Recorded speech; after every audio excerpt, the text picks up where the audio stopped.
day Vogue Russia published us was a special day. We thought that the hardest part was over because we had made it. The orders started flooding in. We were like happy for a moment, but then we realized that we actually didn't have any production facilities to cope with that. The next day, after celebrating our first big success on Vogue Russia, I was standing at the train station holding knitting needles.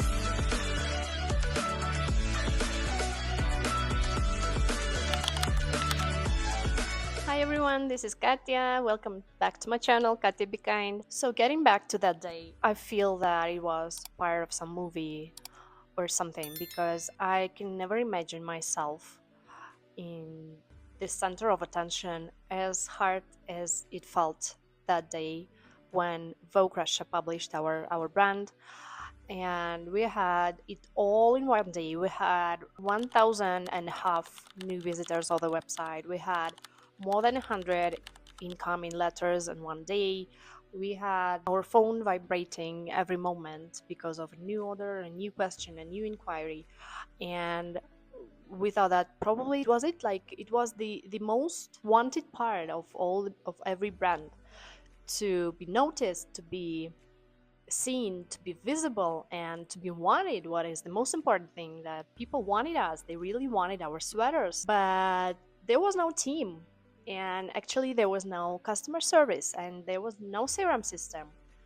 It was just me, my laptop, my phone, and my fear. And I was trying to be in time everywhere. Like, I was answering my phone, I was in the computer, I was like running around the sweaters that I had, trying to figure out how we will be able to serve like all these new coming orders that were coming.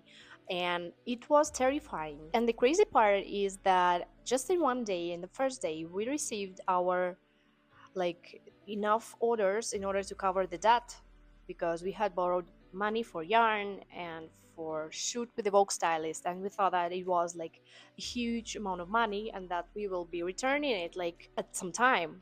But we couldn't believe that we actually did it like in one day. But instead of feeling like a victory, we were in panic, because while the orders kept coming in, we didn't have enough knitting instruments. We didn't have enough people to knit. So we built our brand on this basis of handmade production, but we didn't have enough people to knit for us, and that was the biggest problem. So that is why I collected everything that I had, like wood needles and plastic needles and metallic needles and everything, like in a huge parcel. And I went to this train station in order to pass it to the people in a small town where we were uh, building our production.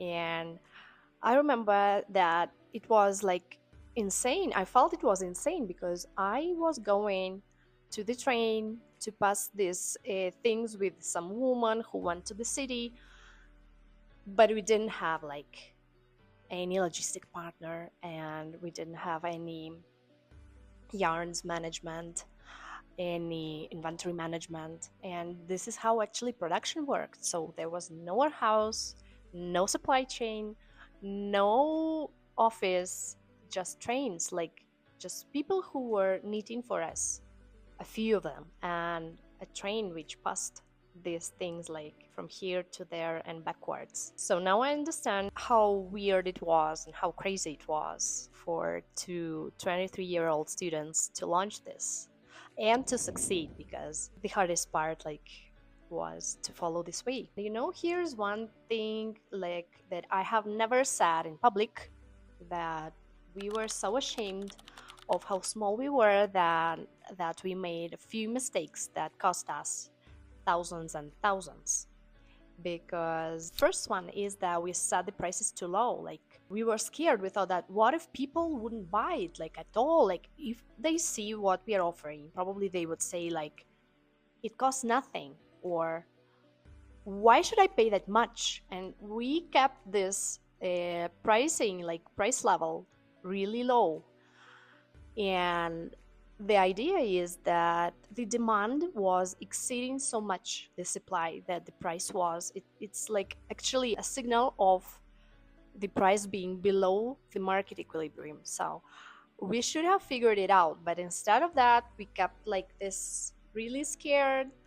And so, okay, just take whatever we make, even though Vogue published us, and we were really supported by my friends from media, from my previous jobs, but still we were receiving compliments, but we just couldn't overcome this idea of being so small that no one can actually pay us a lot. The second mistake was that we didn't take any prepayments, so we didn't take pre-orders. So people just made their orders, like they placed the order, then we produced, and then only when the sweater was ready, we sent the invoice. I realized that this is a strategy of a brand or of people who were acting out of this sense of shame and scare and everything. So, but we were not acting like a brand, because if people would change their minds,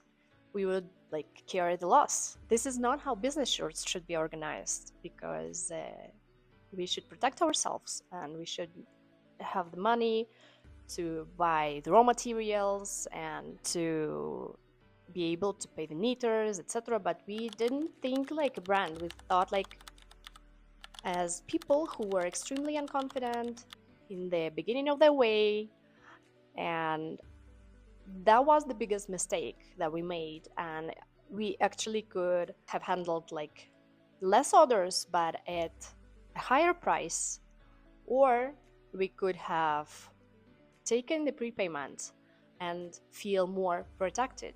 But instead of that, we missed both, like we missed everything.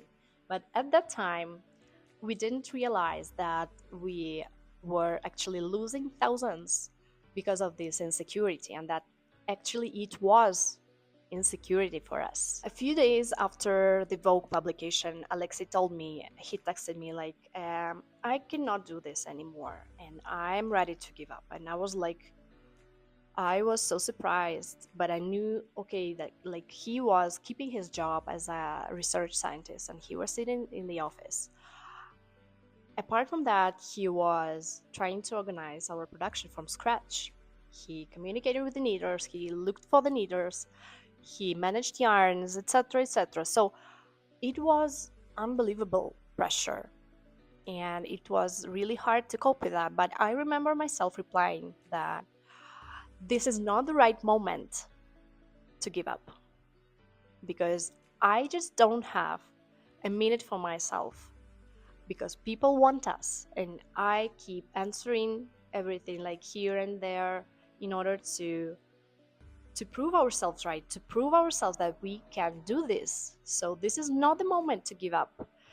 And finally he agreed. It was insane. It felt like we had caught some wave and that if we stopped paddling we would just be drawn. I insisted that we should keep and keep pushing, which meant sleepless nights, which meant forgetting to eat sometimes, because I was like all the time sitting with my Facebook, with my Instagram, and sometimes I felt overwhelmed with everything going on around me, so I could actually forget to eat. So within a few days we had 15 knitters. I remember then when Vogue published we had like 5 of them and 4 people were ready to start working, but they missed the needles to knit.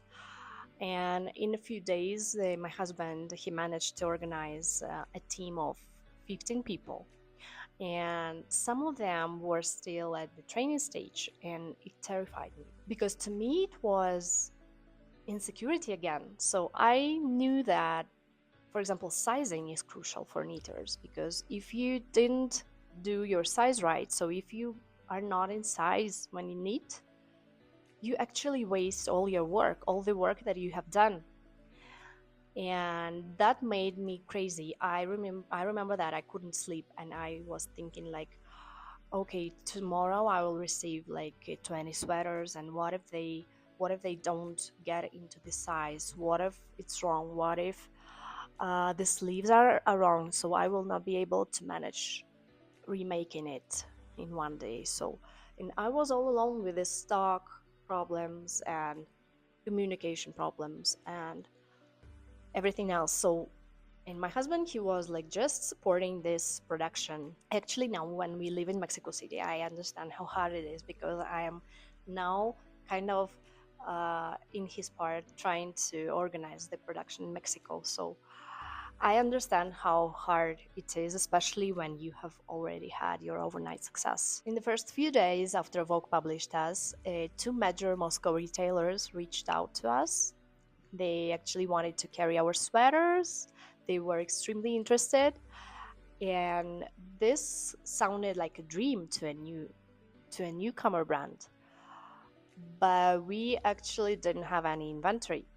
And instead of saying as it was, like that we cannot cope with the pace and that we don't like have enough people to do this, we said that we just don't work on consignment, only wholesale purchases. And it was like half strategy and half pride, because when you get this overnight success, you feel extremely wanted, and it changes your life. It changes the way you pursue yourself. We thought that probably we were like that wanted, everything was going so great.